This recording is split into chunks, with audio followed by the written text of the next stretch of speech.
Israel और Hamas के बीच युद्ध विराम खत्म। आईडीएफ ने गाजा पट्टी में किया ताबड़तोड़ हमला, हमास आतंकियों के अड्डों को किया तबाह। आईडीएफ ने हमास पर सीज फायर तोड़ने का लगाया आरोप। सेड्रोड शहर पर हमास आतंकियों ने दागे कई रॉकेट। वेस्ट बैंक के बेतलहम के ताको शहर में इजरायली सैनिकों का एक्शन तेज। आईडीएफ के हमले के बाद आतंकियों ने बोला हमला। वेस्ट बैंक के जेनिन में इजरायली सैनिकों पर हमला। अराबा शहर में आतंकियों ने आईडीएफ पर की गोलीबारी। दक्षिणी गाजा के खान यूनिस में नासिर अस्पताल के पास हमला। आईडीएफ के विमान ने की बमबारी। आसमान में दिखा काले धुएं का गुबार। इजरायली सेना ने हथियारों के जखीरे का किया भांडाफोड़। जॉर्डन सीमा से मैगजीन, पिस्टल समेत कई हथियार बरामद। वेस्ट बैंक के बेतलहम में इजरायली सैनिकों के साथ झड़प। बीट फजर में आतंकियों ने किया हमला। वेस्ट बैंक के बेतुनिया में फिलिस्तीनियों पर आईडीएफ ने छोड़े आंसू गैस के गोले। इकट्ठा हुई भीड़ को किया तितर-बितर। वेस्ट बैंक के बेतलहम के ताको शहर में इजरायली सैनिकों का एक्शन तेज। आईडीएफ के हमले के बाद आतंकियों ने बोला हमला। सेड्रोड की ओर से किया गया रॉकेट लॉन्च। रॉकेट अटैक की तस्वीरें आई सामने। 2 दिन के दुबई दौरे पर प्रधानमंत्री नरेंद्र मोदी। विश्व जलवायु परिवर्तन शिखर सम्मेलन में पीएम मोदी मौजूद। दुबई में प्रधानमंत्री मोदी समिट के उद्घाटन सत्र को करेंगे संबोधित। कई नेताओं के साथ होगी द्विपक्षीय वार्ता। दुबई में हुआ पीएम मोदी का भव्य स्वागत। लोगों में दिखा उत्साह। स्वागत के दौरान लगाए अब की बार 400 पार के नारे। लखनऊ में सीएम योगी आदित्यनाथ से मिले श्रमवीर। सिलकियारा टनल से बचाए गए थे सभी श्रमिक। सीएम योगी ने सभी का जाना हाल। सीएम योगी आदित्यनाथ ने सभी श्रमिकों का सम्मान किया। शॉल ओढ़ाकर सीएम ने सभी को सम्मानित किया। बिहार के पटना हवाई अड्डे पहुंचे 5 श्रमिक। उत्तरकाशी के सिलकियारा टनल से सफल रेस्क्यू कर बचाए गए सभी। कंपनी, उत्तराखंड सरकार, सेंट्रल गवर्नमेंट ने बहुत हेल्प किया। 17 दिन का मंजर देखिए सर। 1-2 दिन हम लोग डरे सर, लेकिन फिर हम लोग को आदत सी होगी।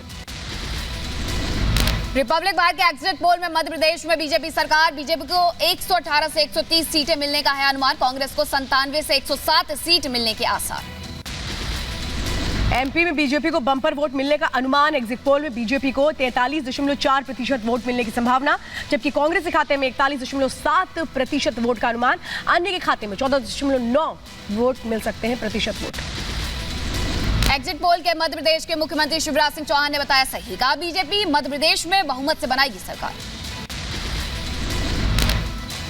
मैंने पहले ही कहा था मध्य प्रदेश में कोई कांटे की टक्कर नहीं। भारतीय जनता पार्टी भारी बहुमत से जीतेगी।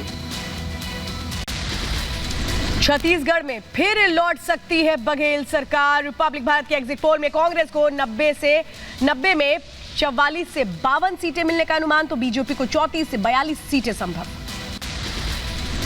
रिपब्लिक भारत के एग्जिट पोल में छत्तीसगढ़ में कांग्रेस को 44.2% वोट शेयर, तो बीजेपी को 40.2% वोट शेयर संभव है। छत्तीसगढ़ में अन्य को मिल सकता है 15.6% वोट। छत्तीसगढ़ के एग्जिट पोल पर बोले मुख्यमंत्री भूपेश बघेल, हमने 75 सीटों का जो लक्ष्य है उसको पार किया। हम उसी के आसपास रहेंगे। एग्जिट पोल में 3 दिसंबर को राजस्थान में बीजेपी की आ रही है सरकार। बीजेपी को 115 से 130 सीट मिलने का है अनुमान, तो कांग्रेस को मिल सकती है 65 से 70 सीटें। विधानसभा चुनाव के एग्जिट पोल पर बीजेपी सांसद किरोड़ी लाल मीणा का बयान। कहा प्रचंड बहुमत से सत्ता में आएगी बीजेपी। कांग्रेस के खिलाफ जनता में गुस्सा। तो मैं 22 सीटों पर प्रचार किया है और 22 में से 15-16 सीट बीजेपी को उस टफ एरिया में आ रही जहां कांग्रेस को बहुमत मिला था। इसलिए मैं 130 प्लस मानता हूँ भारतीय जनता पार्टी इतने उससे अंतर से जीतेगी। चुनावी राज्यों के एग्जिट पोल पर यूपी के डिप्टी सीएम का बयान। कहा सभी राज्यों में बीजेपी की हो रही है जीत। विपक्ष जनता को गुमराह कर रहा। भारतीय जनता पार्टी सभी राज्यों में जीत रही है और दक्षिण के राज्यों में हम बेहतर प्रदर्शन कर रहे हैं। एमपी के गृह मंत्री नरोत्तम मिश्रा का बयान। मध्य प्रदेश में बीजेपी की जीत का किया दावा। कहा प्रचंड बहुमत से बनेगी बीजेपी की सरकार। कांग्रेस का विजन झूठा। विश्वास के कारण से हम 150 ऊपर सीटें जीते। कमलनाथ जी ने कैसा विजन से चलाया था प्रदेश देखा है। पूरे प्रदेश झूठ बोलकर सरकार में आना और उसके बाद किसान को धोखा देना। एक आदमी का 2 लाख का कर्जा 10 दिन में माफ नहीं किया। मैं शुरू से कहता कांग्रेस नेता प्रमोद तिवारी का बयान का 4 राज्यों में बनेगी कांग्रेस की सरकार, मिजोरम में गठबंधन के साथ बनाएंगे सरकार। कोई किसी को जीतता हुआ दिखा रहा है, कोई किसी को जीतता हुआ दिखा रहा है। तो जब सर्वे ही आपस में एक दूसरे की काट कर रहे हैं तो उन सर्वे पे मैं भरोसा नहीं करता। मैं व्यक्तिगत तौर पे अपने पे भरोसा करता हूं कि 4 राज्यों में हम सरकार बनाएं। यूपी के डिप्टी सीएम केशव प्रसाद मौर्य का विपक्ष पर हमला, कहा सत्ताहीन है विपक्ष, बीजेपी 3 राज्यों में बना रही सरकार। भारतीय जनता पार्टी 3 राज्यों में निश्चित तौर से सरकार बना रही है। वह फीडबैक यही है कि हमारी सरकार मध्य प्रदेश में, राजस्थान में, छत्तीसगढ़ में बनने जा रही है। चुनाव के एग्जिट पोल पर यूपी के मंत्री सुरेश खन्ना का बयान, कहा पीएम मोदी की विकास की अवधारणा का नतीजा पूरा देश बीजेपी पर विश्वास करता है, उसी का नतीजा है। भारतीय जनता पार्टी की नीति और कार्यक्रमों पर पूरा देश विश्वास करता है और ये उसी का परिणाम है कि मेजॉरिटी पीपल आज सपोर्ट कर रहे हैं भारतीय जनता पार्टी। आप देखिए 3 तारीख को इंतजार करिए। छत्तीसगढ़ विधानसभा चुनाव के एग्जिट पोल पर रमन सिंह का बयान, कहा बीजेपी भारी बहुमत से बना रही सरकार, कांग्रेस के वोटों में आई गिरावट। का हो, उत्तर का हो, मध्य क्षेत्र का हो, तीनों का विश्लेषण करने के बाद ये स्पष्ट हो चुका है कि भारतीय जनता पार्टी अब 46 और 48 में रुकने वाली नहीं है। 5 राज्यों के विधानसभा चुनाव को लेकर सपा सांसद डॉक्टर वर्क का बयान आया सामने, कहा जनता बीजेपी को देगी मुंहतोड़ जवाब, भाजपा का होगा सफाया। हवा संगठन की चलेगी, आप देखेंगे भाजपा की जो कुछ भी पब्लिसिटी थी या भाजपा की जो उम्मीदें थी वो सब खत्म हो जाएंगी।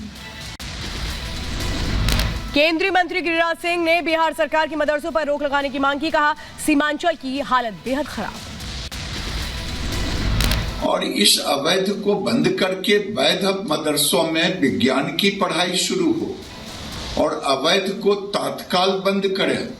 वोट की लालच में नीतीश जी बहुत हो गया, अब बिहार और देश के हो रहे खतरों पर भी विचार करें। यूपी के डिप्टी सीएम केशव प्रसाद मौर्य पर शिवपाल यादव का हमला, कहा केशव प्रसाद मौर्य को देना चाहिए इस्तीफा, दलितों और पिछड़ों की नहीं सुनते हैं मांग। देखिए, केशव मौर्य जी को तुरंत इस्तीफा देना चाहिए और इसलिए दे देना चाहिए, ये पिछड़े और दलितों की बात सुनते नहीं हैं। बीएसएफ के 59वें स्थापना दिवस पर झारखंड के हजारीबाग में भव्य समारोह का आयोजन हुआ, गृह मंत्री अमित शाह ने ली परेड की सलामी।